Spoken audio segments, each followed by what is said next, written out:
John Starks made a comment not too long ago on a podcast where he literally said that Michael Jordan actually made people better, his teammates better.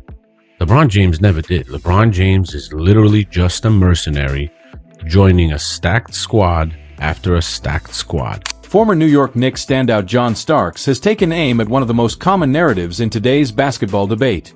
For years, many analysts have argued that LeBron James consistently makes every teammate around him better. But according to Starks, the reality looks very different.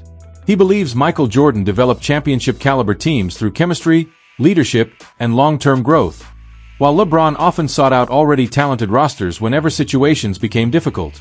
Let's break down why Starks believes that argument deserves a closer look. Do you agree that Jordan helped shape his teammates into champions, while LeBron benefited from joining teams that already featured elite talent? Share your opinion in the comments below.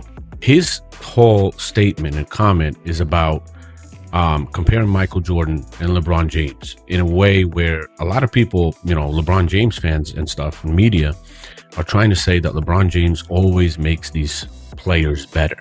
Whoever he plays with, he makes them better. If you look at all the numbers of the players that ever joined him, 90% of those players, their numbers dip in every facet of the game. Points per game dip, rebounds dip, assists dip, steals, everything dip. For more than 2 decades, much of the basketball media has promoted the idea that LeBron James is the ultimate teammate who instantly improves everyone around him. The story has been repeated so often that many fans accept it as fact. The common argument is simple. LeBron is a pass-first superstar, keeps his teammates involved, and consistently makes those around him better. But does the evidence always support that claim?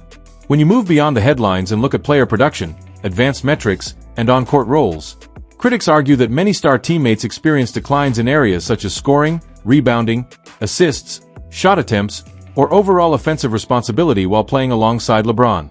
Their individual games often changed as they adapted to a system built around one primary playmaker.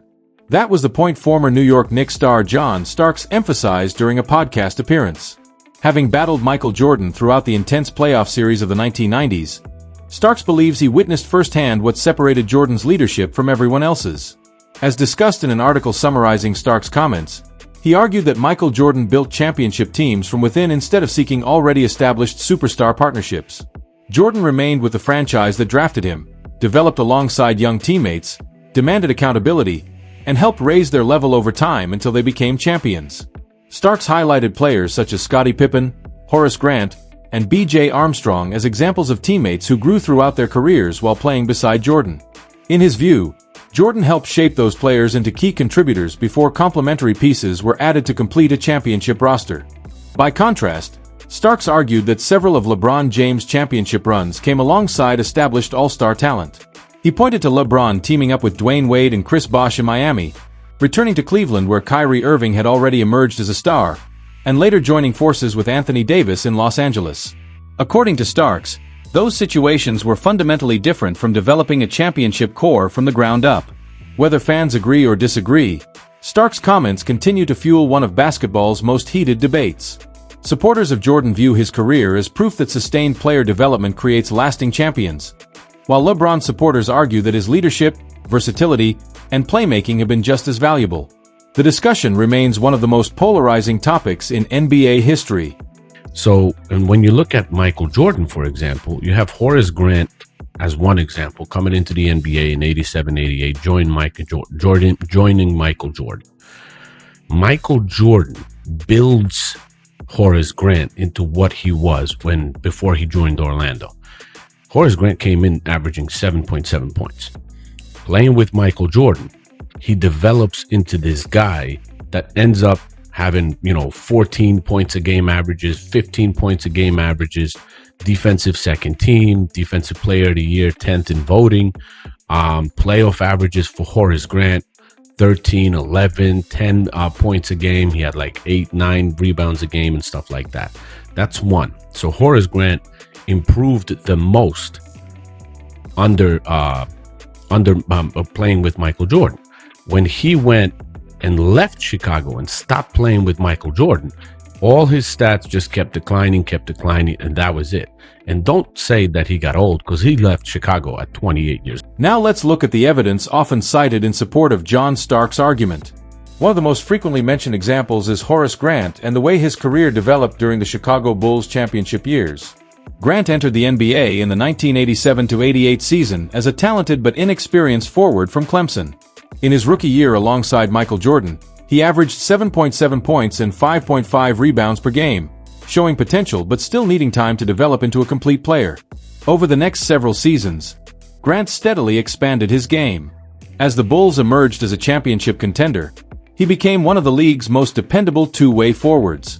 During Chicago's first three-peat era, he averaged 14.2 points, 10.0 rebounds, and 1.2 blocks per game while shooting better than 54% from the field. His improvement earned him an NBA All-Star selection, NBA All-Defensive Second Team honors, and recognition in the Defensive Player of the Year voting. In the playoffs, he remained a major contributor, averaging 13.5 points and 10.9 rebounds while playing a key role in the Bulls' title runs. Supporters of Jordan's leadership point to Grant's growth as evidence that Chicago developed its core from within. Rather than arriving as a finished star, Grant evolved into an impact player during his years with the Bulls and became an essential piece of multiple championship teams. When Grant left Chicago in 1994 to join the Orlando Magic at age 28, many expected his offensive production to rise even further. Instead, his highest statistical seasons had already come with the Bulls, and his scoring gradually declined over the following years. Critics of the LeBron makes everyone better narrative use this example to argue that Grant reached his peak during the Jordan era rather than after leaving it. Another player frequently brought into this discussion is Scottie Pippen. His transformation from a promising young prospect into one of the greatest all-around players in NBA history is often presented as the clearest example of how the Bulls' championship core developed together over time. That evolution remains a central part of the Jordan versus LeBron debate. Then if you look at Scottie Pippen, Scottie Pippen, when he came into the league, he was averaging 7.9 points, playing with Michael Jordan. By year 5, he was up to 21 points a game. He was 9th in MVP voting, Defensive Player of the Year, 3rd in voting for that, and he was 26 years old. Under Michael Jordan, he developed into this great player that was averaging 21 points a game. Then when you go to 1997-98 Bulls, he was averaging 19.1 points. As soon as Scottie Pippen left the Chicago Bulls and didn't play with Michael Jordan anymore, his highest average after that was 14 points. Scottie Pippen is often presented as one of the strongest examples in this debate. When he entered the NBA in 1987 out of the University of Central Arkansas, he was viewed as a gifted but unpolished prospect. As a rookie, Pippen averaged 7.9 points, 3.8 rebounds, and 2.1 assists per game while adjusting to the league and developing his all-around game. Over the next several seasons, Pippen made tremendous strides. By his 5th year alongside Michael Jordan, he had developed into one of basketball's elite two-way players, averaging 21.0 points, 7.7 rebounds, 7.0 assists, and 1.9 steals per game. His breakout earned him All-NBA first-team honors, a top 10 finish in MVP voting, and a 3rd-place finish in Defensive Player of the Year voting. Supporters of Jordan's leadership point to Pippen's rise as evidence that Chicago's championship core was built through long-term player development rather than superstar recruitment. After the Bulls' dynasty ended, Pippen joined the Houston Rockets for the 1998-99 season. Although he continued to log heavy minutes, his scoring dropped to 14.5 points per game. He never again reached the offensive production he posted during his prime in Chicago. For those who agree with John Starks, this reinforces the argument that Pippen's best basketball came while he was part of the Bulls' championship system. Supporters of Starks then compare those examples with several stars who later teamed up with LeBron James. Chris Bosh is one of the names most frequently mentioned. Before arriving in Miami, Bosh was the centerpiece of the Toronto Raptors, averaging 24.0 points and 10.8 rebounds in his final season there. After joining LeBron James and Dwayne Wade, his offensive role changed significantly. His scoring and rebounding numbers declined as Miami asked him to stretch the floor, defend multiple positions, and sacrifice touches for the benefit of the team's overall system. Kevin Love experienced a similar transition. Before being traded from Minnesota to Cleveland, he was coming off a season averaging 26.1 points and 12.5 rebounds while establishing himself as one of the league's premier power forwards. Once paired with LeBron, Love's responsibilities shifted toward floor spacing and complementary offense. His scoring and rebounding both decreased as he adjusted to a new role on a championship contender. Anthony Davis is another player frequently included in the discussion. During his years with the New Orleans Pelicans, Davis regularly posted dominant scoring, rebounding, and shot-blocking numbers while serving as the franchise's unquestioned focal point. After joining the Lakers, his role became part of a two-superstar partnership. Although the team captured the 2020 NBA championship, Davis has also dealt with injuries, changing offensive responsibilities, and increased criticism whenever the Lakers have struggled. Critics of LeBron argue that these examples show elite players sacrificing individual production after joining his teams. They contend that statistical declines demonstrate a reduction in personal impact. On the other hand, LeBron supporters counter that winning championships often require stars to accept smaller offensive roles, and that raw statistics alone don't fully measure a player's value or contribution to team success. That disagreement lies at the heart of one of the NBA's longest-running debates. Should greatness be measured by individual numbers, by player development, or ultimately by championships? Critics of the championships prove everything arguments say that it oversimplifies how NBA titles are actually won. Their position is that basketball is ultimately a team sport, and even the greatest players depend on elite teammates to capture championships. Take the Miami Heat as an example. Supporters of this view argue that LeBron James and Dwayne Wade alone would not have won multiple titles without Chris Bosh. Bosh's defensive versatility, rebounding, floor spacing, and timely plays, such as his offensive rebound that led to Ray Allen's famous shot in Game 6 of the 2013 NBA Finals, were all crucial pieces of Miami's success. The same argument applies in reverse. Without Wade, critics contend that Miami's championship chances would also have suffered. Wade remained an elite scorer and playmaker during the early years of the Heat's championship run and played a major role throughout the postseason. The 2016 Cleveland Cavaliers are another frequent example. While LeBron delivered one of the greatest finals performances in NBA history, supporters of this perspective point out that Kyrie Irving averaged over 27 points per game in the series, scored 41 points in Game 5, and hit the decisive three-pointer in Game 7. Their conclusion is that Cleveland's historic comeback required multiple superstars performing at an elite level rather than one player carrying the entire roster. The discussion often shifts to LeBron's first season with the Los Angeles Lakers in 2018-19. Despite posting impressive individual statistics, the Lakers missed the playoffs. The following off-season, the organization traded several young players and draft assets to acquire Anthony Davis. With Davis on the roster, the Lakers went on to win the 2020 NBA championship.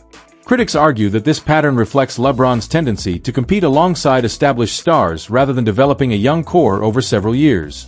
Those who share John Stark's opinion also point to LeBron's career moves, from Cleveland to Miami, back to Cleveland, then Los Angeles, and later Philadelphia, as evidence that he has consistently sought situations featuring championship-ready talent. In contrast, they argue that Michael Jordan remained with the Chicago Bulls through years of disappointment, allowing the franchise's young players to mature together before eventually reaching the top of the league. Supporters of Jordan frequently highlight teammates such as B.J. Armstrong, John Paxson, Steve Kerr, Horace Grant, Scottie Pippen, and others who developed within Chicago's system. They believe the Bulls established a championship culture through continuity, internal growth, and relentless standards rather than repeated roster overhauls. Of course, LeBron supporters strongly reject that interpretation. They argue that changing teams is a legitimate career decision in modern free agency, that championships always require multiple stars, and that LeBron's leadership and versatility have been instrumental in every title team he has been part of. Ultimately, John Stark's comments continue to spark one of basketball's most passionate debates. One side sees Michael Jordan as the ultimate builder of championship culture and homegrown success. The other views LeBron James as a superstar who maximized opportunities in the player movement era while leading multiple franchises to NBA championships. Which philosophy deserves more credit remains a question every basketball fan answers differently. If you enjoyed this breakdown, let us know where you stand in the comments. Do you agree with John Stark's perspective, or do you believe LeBron's career tells a different story? Be sure to like the video, subscribe for more NBA analysis, and we'll see you in the next one.